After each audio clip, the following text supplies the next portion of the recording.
Hey, everybody. Welcome back to the show. Like I said in the introduction, I'm here with Dan Lawrence and Jeremy Ellis at Foreman. Guys, welcome to the show. Thank you, sir. Good to be here. Awesome.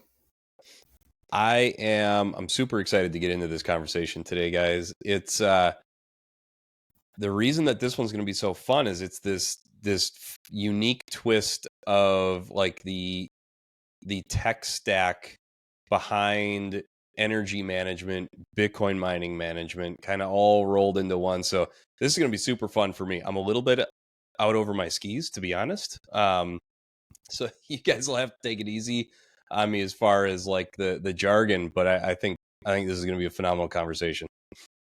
Yeah, looking forward to it. Awesome. Well, I one of the things I always like to do to kind of kick the show off is I really do like hearing people's backgrounds and what ended up leading people into this crazy world of Bitcoin mining, not even just Bitcoin or, the broader crypto, industry environment, but Bitcoin mining of all things. So maybe if you guys could both walk us through your backgrounds and then what led you to Bitcoin mining. And Dan, if you don't mind kicking it off. Sure. I can start. I've got a short "How did I become a Bitcoiner" story, and then a longer one. I'll give you somewhere in the middle. But Perfect. I guess you could say I'm not a fan of banks. We'll go that route. So my background. So I'm Dan. I'm the CEO and co-founder of OBM. Our product name is Foreman. Some people don't realize where OBM came from. We used to mine. This is also kind of our origin story to Foreman. So me and my co-founder Jake, it's probably late 2016, early 2017. We got into Bitcoin mining in a detached garage in Westminster, Maryland. So we're both from Baltimore. It's about an hour drive one way. It was this little detached garage with a cell internet connection because we didn't have any wired physical internet out there. It was just all ran over cell. And it was a metal frame to it. So we didn't have any reception in the garage either. So we had these antennas and we had this thing like taped to the window trying to get service through the window of this garage. And then we had these ridiculous looking magnetic antennas that we would attach on the outside of the garage trying to boost the signal. I'm sure that was a scam. I don't think it did anything. It's like one of those swap your cell phone antennas back in the day. You just instantly get better service, right? I don't think it did anything. But no matter what we did, we had a hard time remotely managing things, and this is where our company name came from. OBM is our company name. It stands for one bar mining, and it's because back when we mined, no matter what we did, we could never get more than 1 bar of service in that garage. Even with all the ridiculous antennas, all the junk, nothing ever worked. So OBM was started, and we needed a way to remotely monitor and manage things that helped us not have to drive an hour one way to go up there, figure out what's wrong, reboot the machines, drive all the way back. So my background is software development. I've been doing software development since college. I'm 36, so I guess maybe do the math there. I don't know, it's been a while. And my co-founder, he was also a software developer. We met at our last job together. And we just felt a need to build some software so we didn't have to keep driving to reboot everything. And that's kind of how Foreman started. So now we still do the remote monitoring, management, all the automation to help manage the sites, and ideally, if you're sleeping, you're still hashing, and then if it stops hashing, some automation can run and get you back to hashing. So that's where Foreman kind of started, and it's been a crazy ride. And now here we are talking about the energy side of things. So it's been an evolving process too. I appreciate that, Dan. Love the OBM, one bar mining. I love that. Yep. That's I love that. And yeah, we're gonna dive into kind of the whole genesis to, where you started, even with just Foreman, to how we're gonna dive into all the energy side. And Jeremy, I think that's a nice segue into your background and your Bitcoin mining story. Yeah, so mine was a convoluted path to get to where I am today. This obviously wasn't what I dreamed about growing up as a little kid, working in the Bitcoin industry and things like. Especially when I'm much older than Dan and I get made fun of about it on a daily basis. So I'm just still learning how to turn my computer on. So that's been a challenge all in itself. But Yeah, I initially went to college to study to be a pilot, switched from that to get into broadcasting. So did some sports broadcasting for a while, and then a natural transition was into sales. And Naturally. back late 2005, early 2006, here in Chicago, where I live at, ComEd, the utility here, was further undergoing deregulation and bringing on, different classes of power users into the deregulated power market. So that was a hot topic, and a lot of suppliers were coming into the area here and actively recruiting. So I got hooked up with a broker actually for my initial foray into energy.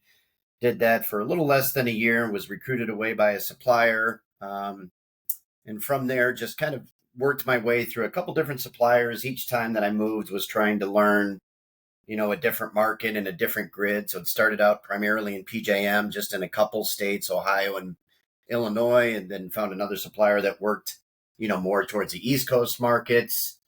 From there, I went to another supplier that, gave me exposure to ERCOT. So was, trying to learn the ERCOT market. And then from there, so that was about 13 or 14 years just on the deregulated power side, working both the direct and indirect sales. So working with a lot of partners, a lot of brokers. And then from there, decided to add another little tool to my tool belt and got in on the demand response side with a CSP, and they brought me in to work national accounts just based on my knowledge of the different power markets. Sure. So that worked out great, which gave me the foundation to learn demand response and curtailment programs and all those type of things. And basically, when you're in the power industry, it's akin to baseball, right? You can hit a lot of singles, or you can start like swinging for the fences. And when you start swinging for the fences, you're looking for these huge users and huge loads. And it went from we were doing a lot of work kind of in the data center space to where all of a sudden, hey, these Bitcoin miners are like paradigm shifts of power that they're using on the grid. And the beauty of it is they have a very flexible load and can curtail, rather quickly when called upon.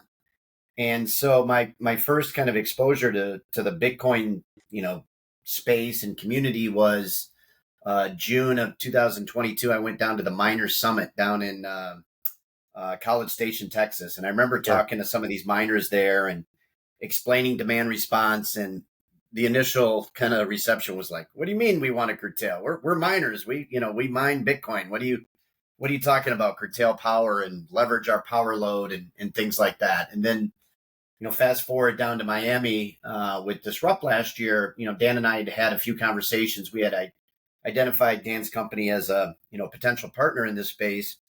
Got to know Dan well over a few glasses of tequila, and we hit it off pretty good.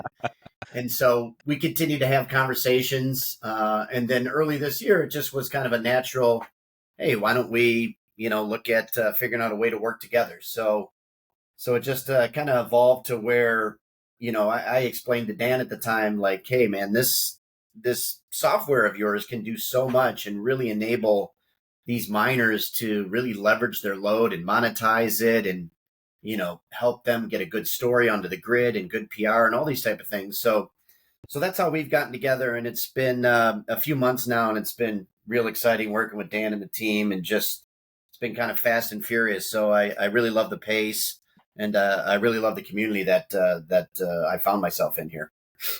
Wow, that's awesome.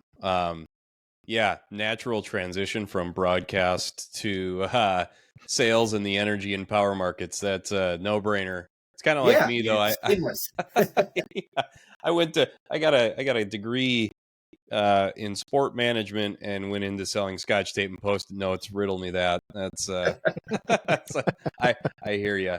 Well, Jeremy, I'm excited to dig into all of that overlap, and I guess, just since we have kind of the two, Dan, you with the software background, and then Jeremy, you with the power background, I kind of see this as like a little bit of a bifurcated episode. And so, Dan, I kind of want to start with, like, you touched on it a little bit, who Foreman is and how you guys are doing it and what you're doing. Maybe go one layer deep, like give me the the pitch. Like what is Foreman doing for the home miner and the institutional miner? I mean, you guys really touch kind of all the spectrum. Yeah. So I like to think that what we bring to both sides of it is first and foremost probably peace of mind. When I was a hobby miner, I had when we were hobby miners, we had probably 10 machines total, 10 what I think most people would consider to be an ASIC. We started off with S9s. We deviated a little bit, got into some non-S9s, but we corrected course and came back to Bitcoin. But we, even for us at that small scale, the problems that you're solving, if you don't solve them there, the problems scale too. So we had 10 miners, and I wanted every single one to be online because I know how long it's going to take for me to pay off that initial investment when I bought it from the manufacturer. And if I go to sleep for 8 hours or hopefully 10 hours, if I'm ever able to pull that off one night, and I wake up and I see that my machines were offline for a third of the day because, oh man, as soon as I went to sleep, this thing locked up and needed to be rebooted. That's killing me on how long it takes me to pay things off. So we built Foreman to give us insight and also the ability to manage them, but the automation is one of the biggest pieces that we have, and that's where you can build custom rules, custom actions, all that stuff to basically say if something happens. Ben, let me ask you a question. If something happened with your computer and it stopped working right, what's the first thing you're going to do? Reboot it. You're going to reboot it. Yeah. So probably 9 times out of 10. That's what any tech is doing to fix a problem. So why go to sleep and have the miner throw an error and say it couldn't connect to the pool or something? And firmware's gotten a little more advanced even from the manufacturer over the last couple of years. But back in the day, there were times when it would just lock and you'd have to reboot the miner. So if it's just a typical computer, I should be able to just automatically do that. So that was some of that automation is kind of key in how we add value to anybody from the hobby miner all the way up to people running at scale. So issues you have at 10 miners, if you don't solve them or solve them well, you're going to have them again just in a larger capacity once you hit 50,000 or 100,000 miners. I think you're being modest about that. I think the problems scale almost larger than than your operation can scale. Like I think the problems just amplify bigger. I agree. So some of the stuff that we see is people, you can tell who started off a small scale miner and then just tried to kind of vertically scale that operation rather than figuring out how do we build a good foundation to it. And a lot of the times we come into sites, we'll get on a sales call and the first question we'll ask is, well, how many machines do you have online today? And you'll get 10 answers from the people online, and the techs will say, well, no, that container's offline, I think, and this one's online, that one somebody's cleaning the filters, and it's just nobody actually knows what is hashing right now. And if you're looking at the pool's always delayed too, so you see a lot of stuff in the past 15 minutes. You might see being seed data, it's 15 minutes old. So we have a lot of situations where people don't realize what machines they actually have online and hashing at the site. There's also poor network design that causes a lot of problems with just machines staying online, us being able to reach all the machines to monitor health, even affects curtailment. So really, I actually do agree with you. The larger you get, those problems get much worse. And we've come into some sites where we come in the door for a software angle, and then we actually end up helping them solve their network problems at the same time too. So I would say nobody quite has the recipe to how to build out a 100% perfect site from day one, but people are definitely figuring it out over time. And I think that software is an important part to making sure you have the visibility and insight to see what's happening. Absolutely. I think we're starting to get there. You're seeing a lot of the groups get there. It's definitely not out of the box, that's for sure. So what has been, I think, when we've chatted offline, I think, it seems a little bit more recent in like the last year, where you guys are starting to work directly with power companies and offering, API solutions for curtailment and just being able to plug into like utility side, or rather helping the Bitcoin miners work better with the utilities. Can you maybe touch on some of that and some of the more recent iterations of the software? Sure. So I would say probably about a year.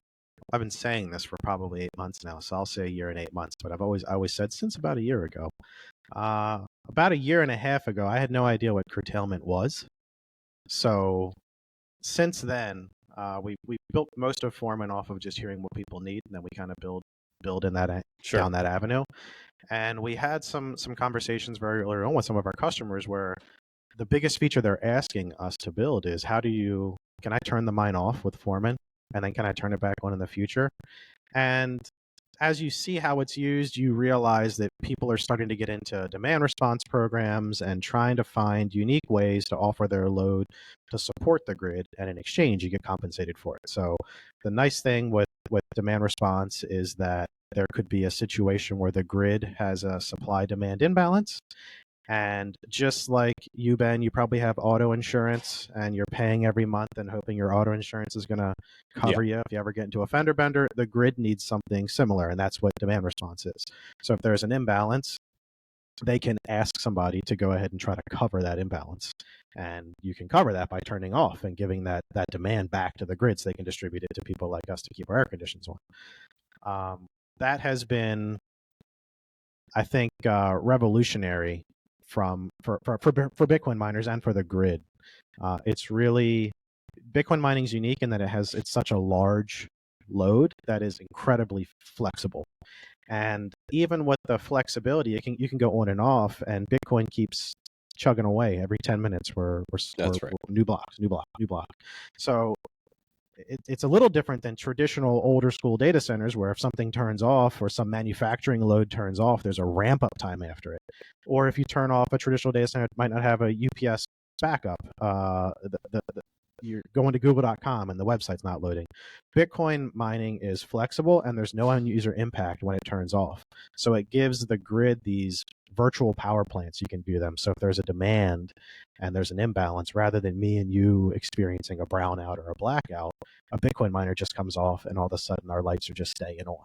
So that's been very game changing, I think. It helps kind of boost the resiliency of the grid that we have that's a little older.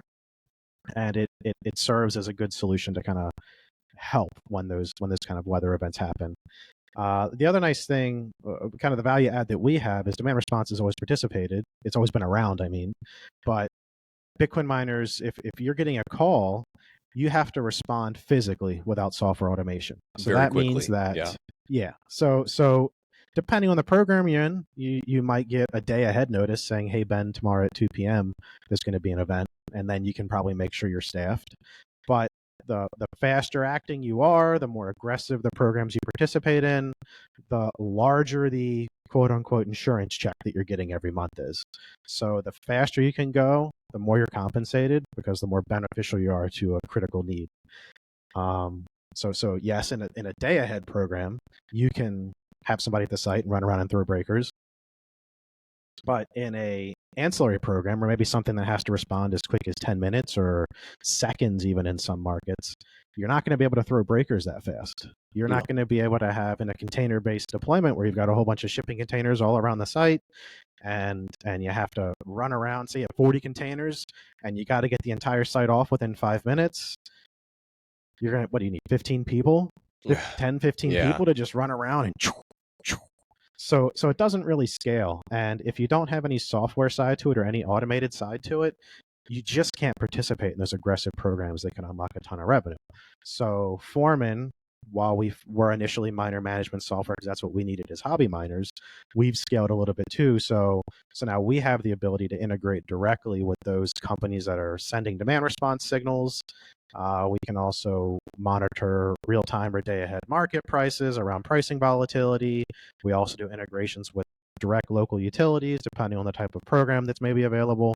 And all of that signaling can come into Foreman, and we will pick it up and automatically turn the mine off. So that lets you participate in all those aggressive programs, even some that are down to the seconds. And it's no manual intervention required, fully automated, and it really puts the power companies and the grid in control of the load rather than hoping that you're going to be able to run around and throw the breaker. I mean, and that is it. It's such a powerful tool. I mean, especially since the conversations I'm having with all of the mining companies that, whether it's through the podcast or through my day job, the energy management side of the business is now starting to really crystallize as another revenue stream, because they're realizing that whether they're in ERCOT and they can, hedge and buy and sell futures and do all the crazy things you can do on the ERCOT system, or if you're just, adding dollars back to your bottom line because you're able to participate in these programs, it's a huge need. And maybe Jeremy, this is probably a question for you too, is were you guys seeing anything like this for power companies for large flexible loads like this before? Not at all. Not at all. Oh, I mean, not at all. I always use the word like paradigm shift. And, the first trip that I took with Dan out to a mine, and it was a 10 megawatt mine that was basically like 3 square blocks, right? Like the footprint in a 10 megawatt. I've had large scale food processing plants that were 4 megawatts that you would drive past and, think it was just an entire city.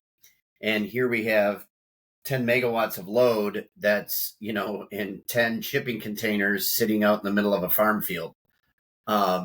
So, when we, identified this vertical, it was like, oh my God, these people are using enormous amounts of power.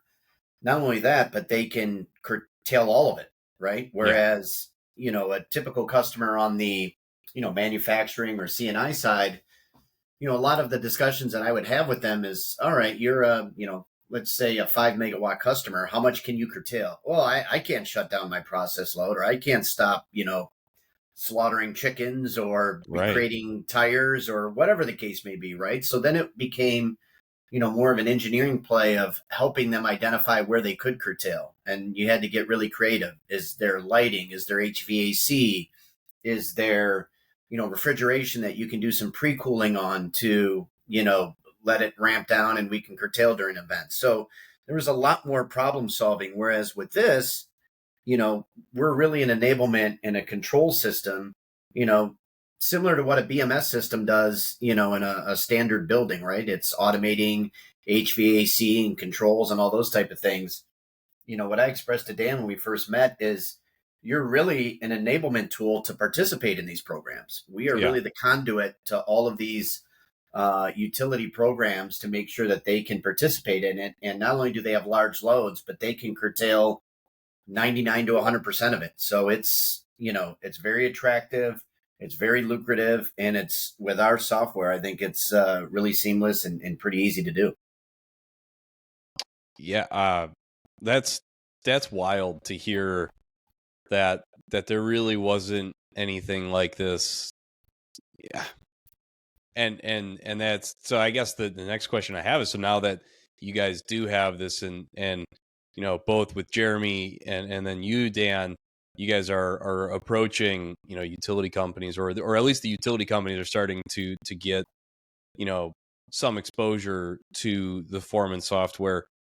Are they giving you guys any cool new inputs or suggestions, or, hey, maybe if we try this, like what are you guys hearing from the utilities now that you guys are, or they're starting to have exposure to you guys? Well, what's interesting is some of these companies we end up talking to, or some of these local utilities, or really anybody on the spectrum, sometimes we go into this space, and for them, in their slice of the world, a 10 megawatt customer is something that really moves the needle when it goes on and off for these small local utilities. And the benefit to them is software automation, because they want to make sure that the load is always going to perform when it needs to. But they almost feel, some of them are like mom and pop shops, it feels like almost. Mm-hmm. And the notification mechanism you get there could be a guy named Bill will call you tomorrow at 1 p.m. and let you know that there might be a curtailment starting in 13 minutes. Some of them are text notifications, some are email notification, and you're supposed to parse out the bold time in there and not the red times. And it gets very tricky to automate. So I would say the benefit of bringing Bitcoin mining and the automation to even the smallest of utility levels, it makes them also realize that they're not really set up for for the flexibility that Bitcoin mining provides and the problems that it solves. Everybody wants to leverage it, but in some places there's really no automation to almost be able to kind of hang off of and integrate with. So we end up with some pretty crude integrations with these companies where we're setting up text message flows or email flows, and we're signing paperwork saying you're guaranteeing that this email, this payload of this email is never going to change. Boy, it gets tricky. So it's tricky, but it's innovative even from just a processing standpoint, because now they know that they also have to build something a little more unique. The conversations too that we have traditionally, we were very focused on targeting Bitcoin miners, but we focus a lot on working with CSPs and Queasies now, establishing good integrations and good automation techniques. So any customers that come their way, we're the off-the-shelf software that they can participate in the market. We've had a lot of interest too, just from the supplier side. So if you're a supplier and you have a customer that's just maybe indexed for the entire month, doing real-time pricing, as a supplier, you don't want, effectively for the entire month, your customer is swiping your credit card. And then at the end of the month, you're going to send them a statement and really hope that they pay it. From a supplier standpoint, they've got a ton of interest also in the ability to control the load themselves, because if there's some pricing volatility and ERCOT just hit $5,000 a megawatt hour because solar and wind are on the downtrend, if that happens and pricing's volatile and it takes off, you're really going to hope that your customer turns off. But if they don't, it's nice to be able to have a big red button that you as a supplier can hit and say, it's time. We had an agreement. You weren't going to mine above $300 a megawatt hour. I can see it's $5,000 a megawatt hour. Your meter's still going. I'm going to turn you off. So there's interest in miners to automate just the site, but then there's also interest for the power companies too, just to be able to actually control the load. Even if it's not through a traditional dispatch, maybe they just want the big red button. So the conversations we have and who we're talking to, we've really been pulled heavily towards the power side. The big, offering the big red button. It's and what phenomenal timing on that, Dan. I actually just had a conversation with ERCOT, and the biggest thing. So I asked them to kind of take a look at, like, what's the future grid system look like for you guys in ERCOT? Like, if it's a perfect future, what's it look like? And the only thing that they said was to have better control so as not to have adverse events on the grid, because the concern is that the pricing signals may not be enough to incentivize turn off when they need it, or maybe people are turning off when they aren't expected to. It's just the pricing was such a variable, like a wild card for them, that they said if we had the ability to have this type of control program, that would be ideal. So they're looking at it. Yeah, it seems like it. And you can see in ERCOT, I mean, the innovation that happens in ERCOT is really incredible, because it kind of makes and solves its own problems. I guess we can kind of say that it's pretty isolated. And that means if there's a supplier demand imbalance, it needs to be able to resolve it within itself. So the neat thing with Bitcoin mining is it's very flexible, but on the other side of that, too much flexibility also can cause you some issues. So if you think that every single, let's just say every miner in Texas right now probably is deploying S19s, and probably they're either XPs or J Pros.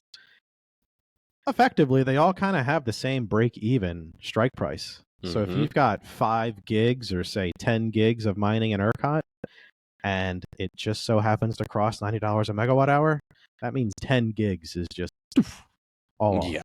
So and that's a problem. Yeah, that's good for the Bitcoin miner, but could be bad for the grid. So it's interesting that Bitcoin mining gave a ton of flexibility. So it's great for being able to control around traditional demand response dispatches, but the pricing volatility in ERCOT and the responsiveness of Bitcoin miners also kind of generates a problem at the same time. So absolutely. Good for innovation everywhere, I'd say, though, because now ERCOT's kind of forced to establish even a better grid moving forward too. Yeah, 100%. Smarter I grid. mean, it's smarter grids. Yes, Jeremy, this kind of leads nicely into a question I had for you, actually, which was, we chatted offline before we hit record, and one of the things you had mentioned or brought up was that part of your background was managing like a national level demand response program. What are your thoughts on the level of flexibility? We were kind of just touching on it, but maybe go a little bit more on it, as far as like the level of flexibility impacting demand response programs. Yeah, I mean, basically the thing with demand response programs is you're always kind of fighting for more funding in those programs to really incentivize people to participate, right? Because, previously you would tell people, hey, I can enroll you in a program where you can earn some revenue. All right, well, how much can I earn? Well, I'm going to lose money by shutting down, right? And now with the mining space, there's dollar values that, we're trying to continue to get more funding and increase, dollars there on the,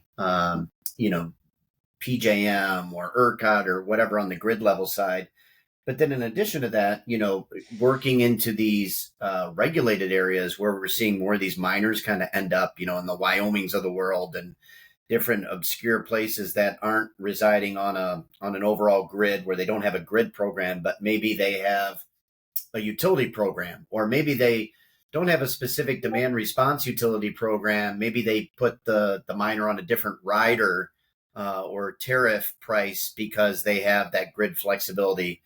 But hey, we love the price break, but let's look at some type of revenue program that we can add in addition to that. And there's, just a couple different angles, when you talk to the grid and things like that, when the grid gets stressed, and, Dan talked about virtual power plants. So, that makes me feel like Yoda, not because I'm old, but because, I'm teaching Dan so much along the way. He's my little power Jedi, where he's using. Thank you, Jeremy. Thank you, Jeremy. When the grid gets stressed like that, they're turning on these dirty peaker power plants, right? And, coal fire generation and things like that. Yep. What some people don't realize is where these peaker plants typically are in sections of city and things like that, where it's a lower socioeconomic, type of place where they can, stick these plants in there and they're not going to get that same community pushback. Yeah. And so really, there's, when we talk about, the pushback against, Bitcoiners in general, there really is an ESG play and a good steward of the grid play that, they're able to participate in these programs and really provide that resiliency to the grid to eliminate, firing up a peaker plant in the middle of a neighborhood where there's tons of kids running around and things like that. So, we're trying to, create more awareness, especially in these regulated utilities that, hey, you guys have attractive power pricing, so you're bringing in, these large loads. Let's help create a program together that incentivizes their resiliency and flexibility for you, and, put some dollars behind it, and, we'll help you manage that program and, get people to participate at a level that makes sense for your grid or for your, individual utility there. So, on a national level, this is even a broader scope than, typical demand response, because typical demand response programs only resided in the deregulated utilities. So we're seeing more interest from the regulated side to, add this type of program that takes advantage of the flexibility of these loads. Yeah, well, you just went where I was going to ask you next is like, how does a deregulated market start to actually participate in an impactful way in this? I'm up in Minnesota. We have like time of day, rates and things like that up here, and I was just curious if you guys have thoughts on how maybe deregulated markets could start to play in this a little bit more. Yeah, I mean, the deregulated markets are playing in it, right? It's more it's more the regulated, but it all kind of depends on where that grid is and where that regulated. So it's regulated in that state, for example, but Minnesota resides on a portion of the MISO grid, which as a whole has a deregulated play and has a program in there and things like that. So MISO really came back into the demand response fold within the last year. And the reason being is there just wasn't any value for it. There wasn't any value for you to curtail, and the demand response dollars weren't there.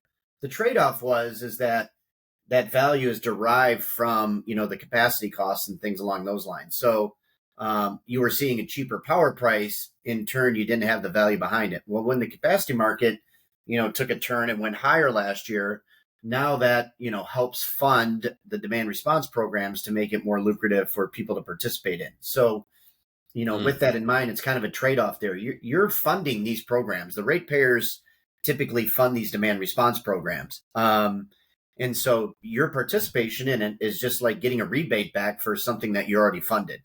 Now in ERCOT, for example, after Winter Storm Uri, the legislature put more funding, not ratepayer based, but put more funding into the various programs that were down there to incentivize people to, further participate or to investigate participation in it. So, as the grids, start to see that stress, I think you're going to start to see, more movement. Hey, we need these programs in place, not just as an on-bill savings, because that's great and you're going to get access to lower power pricing, but here's a revenue mechanism that makes it attractive for people to, locate into our utility space to, not only get a lower cost of power, but to offset some of that bill spend with a revenue program.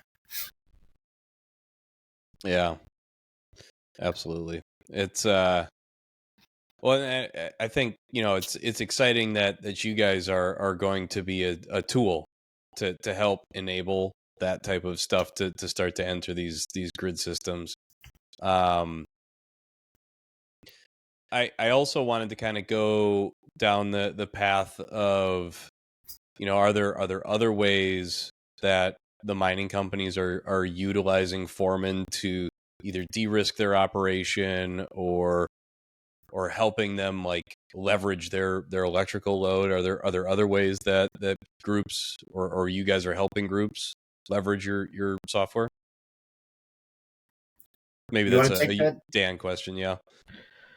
Yeah, I think, as from a load perspective, we kind of put them in control of it, really. So that could be to kind of de-risk. We do have integrations with real-time markets, day-ahead markets. So that means that we can curtail around some just kind of commodity price. So if a customer knows that they've got a certain break-even point, if the pricing goes above that, then we can kind of automate the shutdown. Now, what's interesting about that is the way that actually rolls into the other side of the business. So you might just not be real-time electricity rates. Maybe you took a position in the market and you're on a block of power at some fixed rate for, say, if you're lucky, you got a super long block like some of the pubcos out there for a cheap COVID price. But if you or maybe you're in a spot where you're just going to take a short-term position for a couple of days because you think that there could be some event where pricing is going to go high and you want the opportunity to leverage that. So yeah, we can automate the mining around mining economics, but how that affects the other side is if you do have a block and you're paying a fixed rate and there's a opportunity in the real-time market where when you have that block, maybe you're locked in at, say, $50 a megawatt hour on a block. If the real-time market shoots up to, say, 5,000 or 6,000, like happening almost every single day in ERCOT, especially through this hot mid-August, like when 90 those real-time plus days stretch of 100-degree weather. Yeah, that's exactly it. I mean, 4CPs getting called every day, it seems like. So if you had the opportunity to lock up a block of power at a fixed rate during those days and pricing takes off, where traditionally we'd be curtailing you around real-time prices to protect your position, now you can instead be liquidating that in the real-time market. So if pricing crosses above your block price, say rather than $55 a megawatt hour, maybe pricing hits $100 a megawatt hour.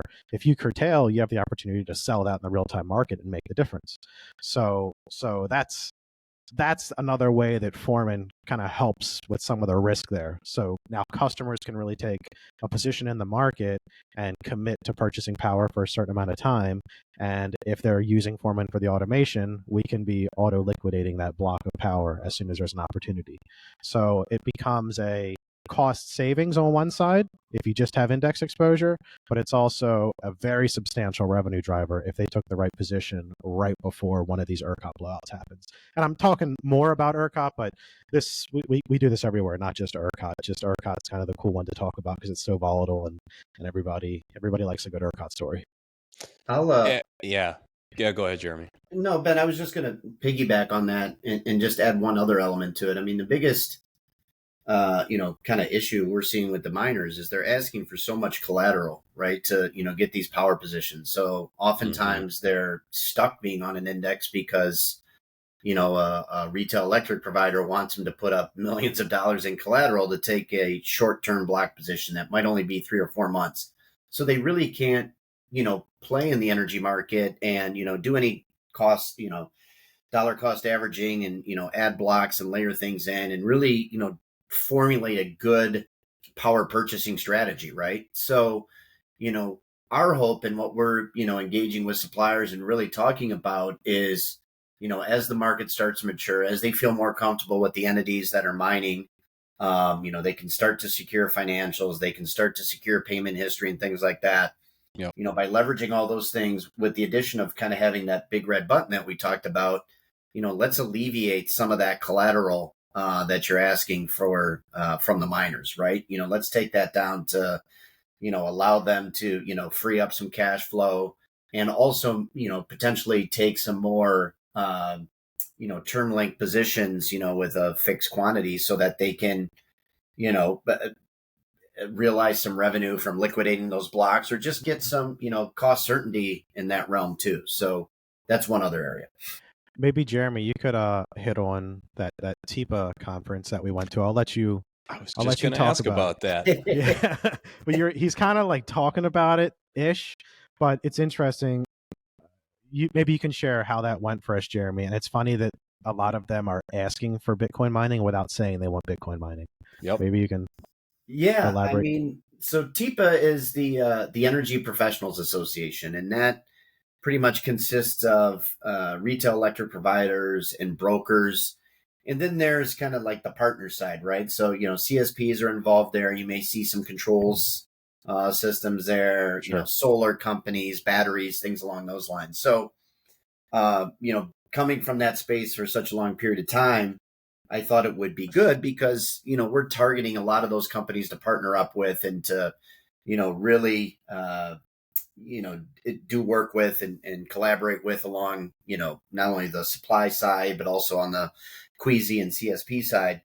And so, there's just so much talk when they're, giving these discussions. I think, Dan's sitting next to me and he's just nudging me every 2 seconds and he's blown away about, what they're talking about is necessary for the grid and, what they're trying to identify as, loads that they want to, target, whether it be from the commodity side or from, the CSP side. And then, during those social hours, we really tried to make a point to target, those retail electric providers and say, hey, we really want to work with you, not only, to show what we can do for your customers, but also to, take away some of that fear that you have of, working with a Bitcoin miner. Because they all know, like, oh my God, these are big loads. They could be big dollars for us. But, oh my God, these are big loads. They could be a real pain in the butt for us at the same time. That could really disrupt some things, yeah. Exactly. And, when Dan talks about, your credit card or your checkbook, they're trying to protect that because they get paid in arrears. So, we're trying to help them out to give them, really a sense of security there with their customers. But just to, really kind of enlighten them as to, what these companies are really able to do, both on a load level and on a curtailment level, by utilizing our software ideally, but, just really giving them some insight on how these miners operate and really what the full potential is there. They just see a big block of power and a big cost on the bottom line, but there's so much more to that. Yeah, they're comparing it to a traditional industry, it seems like, where they're expecting this miner to kind of just be on and mining 24/7, never coming off, or maybe there's a minimum amount of power they have to consume, and that could be substantially high depending on the type of manufacturing facility it might be. But we're sitting in the audience, and I mean, it's definitely connecting more with Jeremy. I'm relying on him to translate for me. But it's funny, we're sitting there and some of the suppliers are up on stage answering questions, and their answers are around flexibility of the loads that they're supplying and how more flexibility helps them out. And it's like they're just not quite putting two and two together. It's like we're just somehow at an impasse where they view Bitcoin mining with this kind of negative connotation, but they don't also they aren't realizing that it's there's a flexibility that goes with it, and it yes there could be some risk for you, but you can have the big red button, and you can also have the flexibility that you want. Do you happen to have, either of you or both of you, do you guys happen to have like a hypothesis about why that Bitcoin mining still hasn't really hit their radar? Is it just such a new industry, or maybe it's still just the risky crypto, shady supercoder bros? Like, do you guys have a hypothesis why it might not be clicking for them yet? I think you said it. They don't understand Bitcoin. So in turn, sure, they don't understand when really at the end of the day, it's just a power load, right? It doesn't matter what you're doing. They don't understand, the tire manufacturing process either, I don't think. But they just, sure, it's such a, grandfathered industry, and it's just, accepted that they're using a large, quantity of power, and, they're an established industry and all these type of things. They feel that they have to the first thing they tell us, I just don't understand Bitcoin. I still don't get it. I've tried to look into it and this and that. Well, you're looking at it, on such a macro level, whereas on the micro level, it's just a large flexible power load. And that's what we're asking you to look at it as. We don't want you to go out and, be able to give us the specifics of hash rate and, blockchain and all those type of things, and where it's, where it can be utilized in society. We just, are trying to expose you to the fact that, these customers can be lucrative and flexible for you at the same time. And, we can, help give you access to it. So I think that's a lot of it, is just they don't understand the industry, as opposed to just looking at it as, hey, here's another potential customer that's on the grid right now. Yeah. Yeah. If I can maybe add a little bit too. So I think the news can sometimes generally be, they're very quick to run the bad things about Bitcoin, but always hesitant to run the good things about Bitcoin. Yeah. So if you're just kind of a traditional supplier, and like Jeremy's example, the mom and pop tire shops there, and whatever price of tires aren't fluctuating. It's I don't even know what a tire costs anymore, but I'm sure it's not drifting to $30,000 tomorrow. No. So it's very easy to understand those traditional businesses, but when you think about Bitcoin, and then you start to think about the news, and oh my God, Bitcoin used to be 60,000. Bitcoin miners scared. Pricing now halving next year, and bankruptcies left and right. Yeah, SBF and all this, and everybody's just thinking, man, I don't. That grid story was great, but look at all this stuff burning over here, and so I think that it's quick to dismiss the flexibility and everything that goes with it. And I think people get caught up too much in the noise from the bad actors of the space, and they don't focus on the fact that some of the stocks that are doing the best in the market right now are Bitcoin miners, and people are scaling like crazy, and this is really kind of revolutionizing the currency as we know it. And a lot of companies are doing this very successfully and hyper scaling during these bear markets.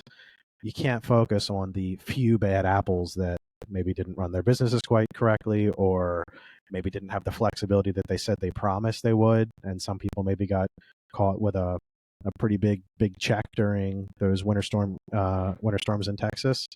I think that when you take a step back and look at where we are today versus where we were before, miners are here, miners are doing this well, and people are taking positions in the market, and they're benefiting tremendously off of it. So it's time for other people to realize that things are a little more mature than they seem when you look at some of this SBF and everything else. Those are totally just unrelated.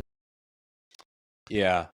It's I don't know what it is about the bad news that seems to surface so quickly and so easily. FOMO. Fortunately, I've had some people who have been very open-minded. I'm getting lunch with the Minnesota, Public Utilities Commission. There are groups that are starting to say, you know what, I'll listen. Come explain it to me a little bit, and which is promising. And I think the other thing with us in the Bitcoin mining space, Jeremy, I think you mentioned it, we're used to moving at light speed, just absolute warp speed. And power companies like, yeah, maybe in 18 months. We're like, how about 18 days, right? I mean, I think it's just a timing thing.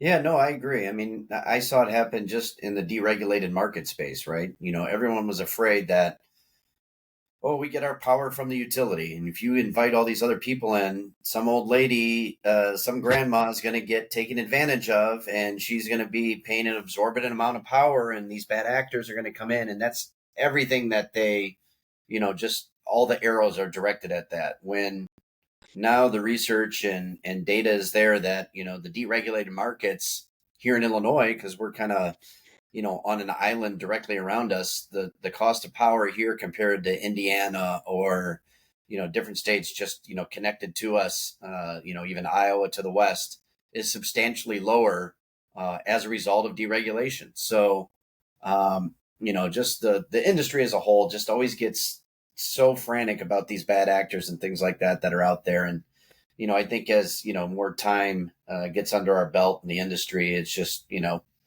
it's going to be a different conversation 2 to 3 years from now. Yeah. Maybe just to keep a quick tab on the time.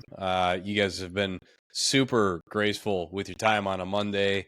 It's, I appreciate that a lot. So maybe just to keep a tab on the time, I wanted to maybe kind of round the conversation up by asking, can you guys give us a teaser as to what cool things Foreman's working on? I don't know if you're able to share any of the cool stuff that we can maybe expect to start seeing in the future from you guys. I would say some of the cool stuff we're focusing on now is definitely based on probably more of a data angle, I would say. I think that we can get pretty smart about machine failures and detecting those in advance. So I think that the value add out of management software, it's definitely going to get more towards the how's our business look in 6 months or a year versus show me all the problems that happen right now. So getting a little more proactive instead of reactive, which was I think one of the boxes that management software has traditionally been in.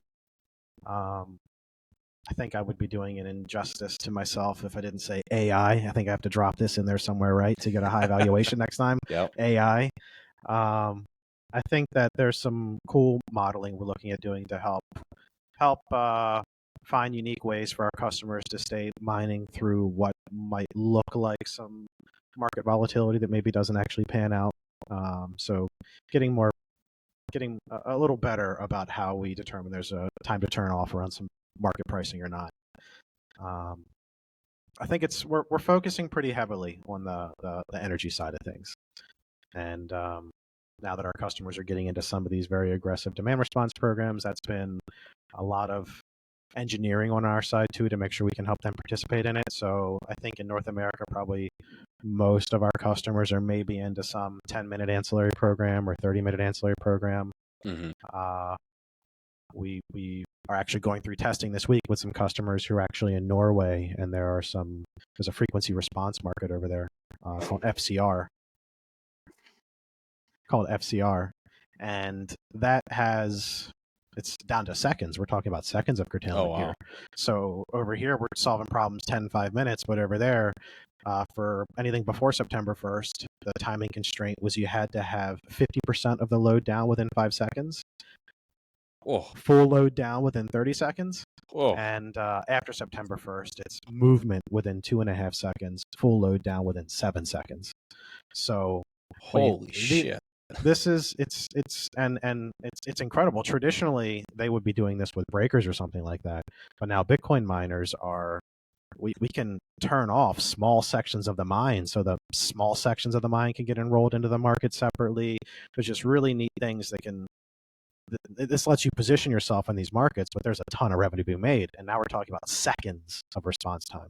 So that was some fun engineering there. We're going through testing right now with them over there this week, so feeling pretty good about it. But trying to bring the fast acting demand response stuff to other parts of the world that need it also. It's fantastic. Thank you. I appreciate the teaser on the. I mean, you guys are working on some cool stuff, so it's. I appreciate sharing some of the other things that we can start to keep an eye out and look for. Yeah. I want to make sure I give you guys some room at the end here for a handoff. I want the audience to be able to get in touch with you in whatever capacity you think is the most appropriate. I've even had people give out their phone numbers. I don't know if I recommend that, but I don't think I'm going to do that. Yeah. But please give a handoff so the audience can find you guys and learn more and get plugged into your guys' software. Sure. So I'm Dan again, co-founder and CEO of Foreman. You can reach me. I'm the guy that runs our Twitter account at the moment. So at Foreman Mining on Twitter. If you shoot us a DM, that'll probably be me that's reading it. I like to stay up on it. Also, you can reach me through email at dan@obm. That's OBM for one bar mining.mn. And Ben, I know we are not a Minnesota company. What's funny is when we started this thing, we tried to get .io because that's the real sexy thing for tech companies, but .io was taken. So we said, well, let's start something new. It was 2016, 2017, MN for mining. This is going to take off. It didn't take off. We're the only company in the space that uses .mn. And now every time we get on a call for anything, they'll say, MN, are you guys in Minnesota? Or MN, are you guys Mongolian? So it did not work. But I just wanted to let you know we're not in Minnesota. But yeah, I'm super reachable via email. Anything anybody needs, feel free to reach out to me directly. Dan@obm.mn. About Foreman, it's free actually for less than 25 miners. So if anybody just wants to sign up and play with it, you get everything, all the bells and whistles, totally free for less than 25. And welcome. Jeremy, before you give a handoff there, I'm going to piggyback on that last part. Dan, I personally use your guys' software for, I started down in the basement, ran, 4 of them initially, then got up to 8 of them before I completely maxed out. And my wife said that she was going to kick me out of the house if I didn't get them out of the house. So, I mean, guys, your software is unbelievably incredible. It's so easy. I'm not a software guy, and I'm able to turn my laptop on and manage miners in seconds, find the IPs. I can't say enough good things, guys. Thank you. It's please take that up, try it, play with it. It's fantastic. Thank you. So Jeremy also would love to, leave room to give you a handoff as well. Sure. Thanks. I'm just J Ellis, JELLIS at obm.mn as well. So, my title is Director of Power Strategy. So that's, everything power related, whether it be the commodity, whether it be, evaluating where to, look at a potential site, what type of programs are available there on the curtailment side. But, I tell customers too, with my background, we're not your power consultant, but, I can be an extra set of eyes there because I've helped, with the procurement strategy. I've helped, do contracts around, curtailment. So, we really want to make sure that, you're really utilizing every, KW that you have available and really getting the maximum dollar value for it. So, working with us, you got Dan and the development team, myself and, the team that we have kind of on the power side. It's really there to make sure you're utilizing every aspect of the software, you're maximizing every potential dollar, and just, really crafting a strategy that works, in whatever market that you're at to really get you set up for success. So awesome, guys. This has been absolutely fantastic. It's been a blast. Appreciate the time. We'll I look forward to running into you guys either at the next event or, maybe I'll get out to your guys' headquarters soon here too, and we'll do something fun in person. Sounds good. Looking forward to it. All right. Take care, guys. All right. Bye. Thanks, Ben. Awesome, guys. Thank you so much. Sorry we went a little bit late, but this has been that was great. That's Are we still awesome. recording? I'm so afraid right now. No. Well, I'll edit it out if we are. Well, it's set